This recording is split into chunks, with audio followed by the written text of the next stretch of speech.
বাড়িটা তো করলেন না, ভাঙাচোরা বাড়ি। সে কথা তো আবার বুঝতেই পারছি, আমরা খুবই অভাবী মানুষ। দরজা লাগিয়ে দিয়েছে নাকি মৌলভী সাহেব? দেখি ভিতরে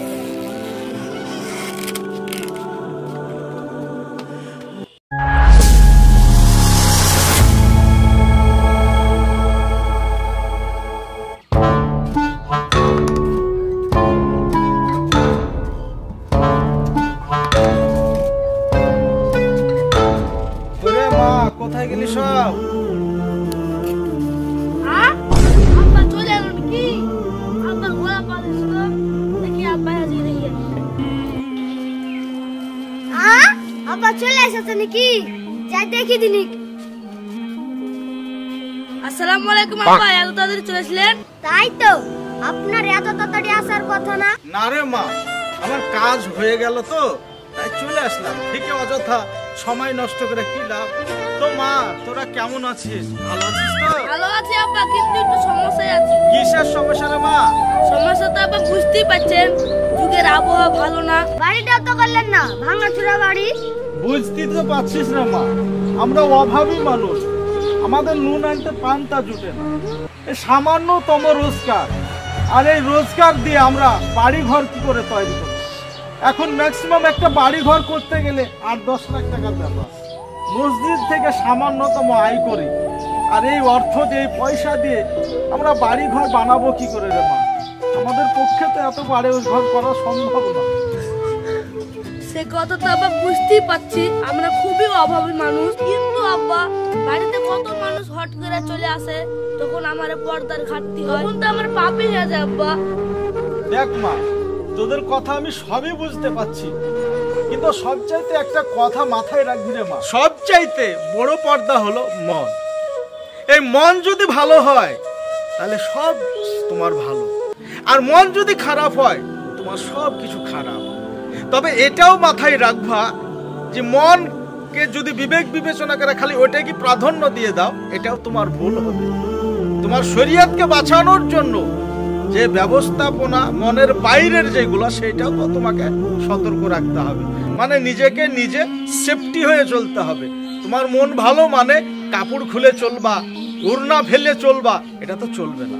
মন ঠিকই আছে সবচেয়ে ইম্পর্টেন্ট, কিন্তু মনের পাশাপাশি তোমার যে শরীয়তি লিবাস, মায়ের মার্জিত পোশাক, সেটাকেও কিন্তু তোমরা ফলো রাখবা।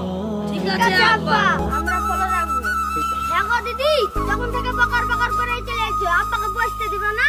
ও তাই তো রে, না বা পড়লে দেন রে, ব্যাগটা থুয়ে চাইতে নিয়ে গেছা। ঠিক আছে।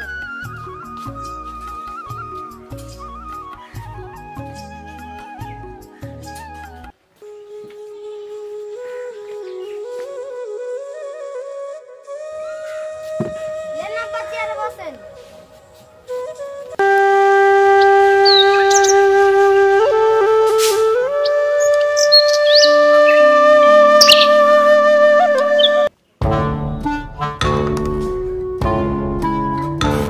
মৌলভী সাহেব, ও মৌলভী সাহেব, বাড়িতে আছেন? কে আসছে? ঠিক আছে মা, তোর তোর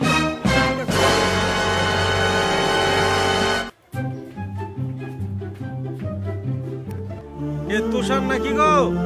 এসো এসো এসো, দরজা খুলে চলে এসো, চলে এসো।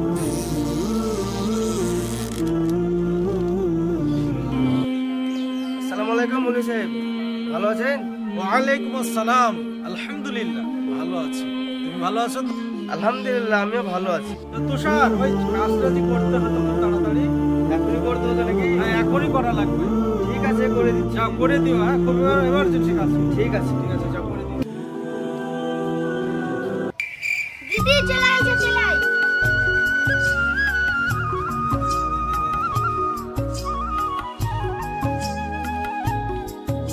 কিরে মা, খাবার দাবার রান্না হয়েছে? না আব্বা, এখনো রান্না করা হয়নি, করবো।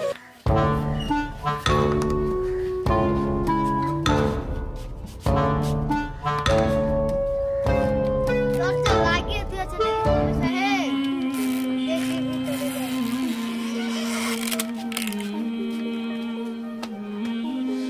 কি আসছে মা? দৌড়, দৌড়, দৌড়, দৌড়, দৌড়, ঘরে দৌড়, ঘরে দৌড়। আব্বা, এ তো কানা।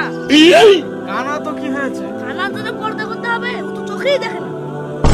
না রে মা, চোকালা মানুষের জন্য যেরকম পর্দা করা ফরজ, এই রকম অন্ধ মানুষের জন্য পর্দা করা ফরজ। এটাই সাংবিধানিক নিয়ম, এটাই ধর্মীয় সিস্টেম। আর এই সিস্টেমটাকে আমাদের অগ্রাধিকার সব সময় দিতে হবে। আর তোর কথা আমি ধরে নিলাম মা যে সে অন্ধ, কিছু দেখতে পাই না, কিন্তু মা তুই তো তাকে দেখতে পাচ্ছিস। আব্বা, আপনি কি বলতে চাইছেন আমি বুঝতে পেরেছি। আজ থেকে আমি আপনাকে কথা দিচ্ছি, আমি অন্ধ মানুষের সামনে পর্দা করব।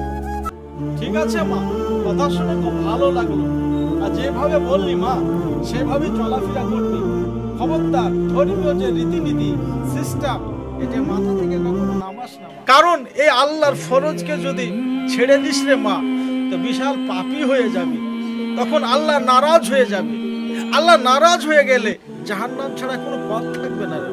বুঝতে পারলি মা? ঠিক আছে আব্বা, আপনি যেভাবে বললেন আমি যেভাবে কাজ করব। ঠিক আছে মা, যা তাহলে রান্না বান্না করবা, ক্ষুধা লেগেছে, খাওয়া দাওয়া করতে হবে। ঠিক আছে, যা।